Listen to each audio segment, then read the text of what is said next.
Hey guys, good morning. Jim Hennifer here, and this is my weekly update for Monday, April the 29th.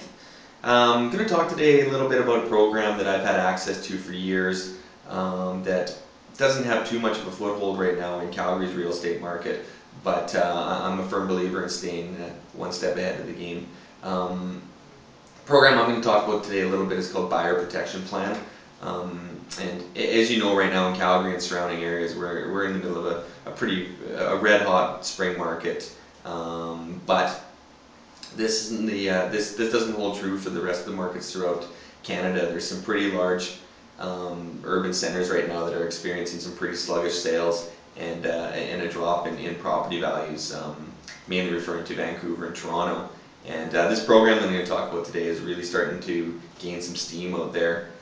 So I thought I'd just take a minute and kind of explain what's going on so that if things ever turn here in Calgary or things get a little bit slower, or if you're working in a smaller market that may tend to be a little less liquid, this is a tool that might be something to add to your arsenal. Anyways, Buyer Protection Plan.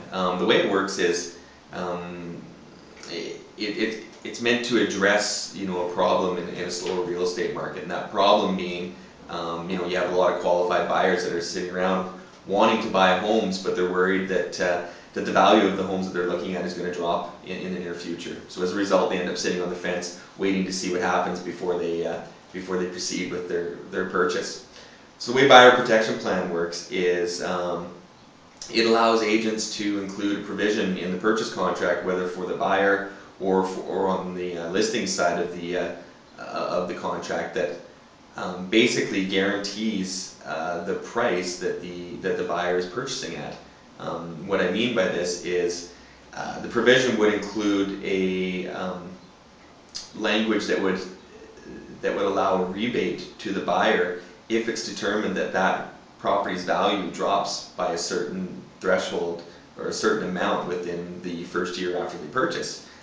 So to make this simple, this is kind of how it works. Let's say that a buyer is buying a $300,000 home, and they're worried that the value is going to decrease over the next year, so they include buyer's protection on their offer, which basically states that they're going to purchase the home for $300,000 as agreed upon. However, after a year's time, they're going to check, or assess the market, and they're going to have an agreed upon market indicator, maybe median sales price for similar homes in the area, and they're going to determine if that value actually did drop in that year after.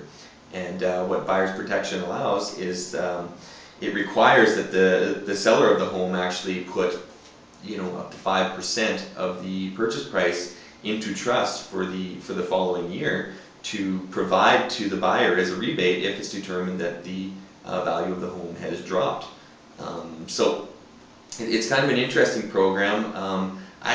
To be honest, when I first heard about it years ago, I just didn't think it was something that would ever be utilized. I couldn't picture sellers either being able to or being willing to hold back a portion of the proceeds from their sale. But I guess I didn't really count on how it would work in when the market gets really slow, and sellers are looking for ways to move their house so they can move on, and buyers are looking for ways to to get in the market, but kind of curb their exposure to that declining market.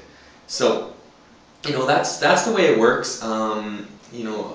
Click below if you want to read a little bit more into the nuts and bolts of the program, as of course there is a little bit more to it.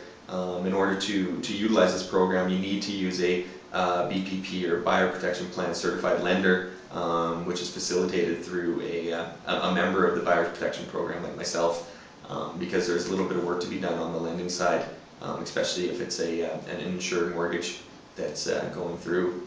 But it is kind of interesting, so I'd really be interested to hear what your thoughts are, your opinions are on that kind of a program. Like I said, realizing it doesn't have too much of a place here in Calgary at this moment, but you never know what's going to happen. So let me know if you have any questions. With regards to interest rates, once again, I'm probably sounding like a broken record, but not a huge shift or any real substantial changes in any of the terms.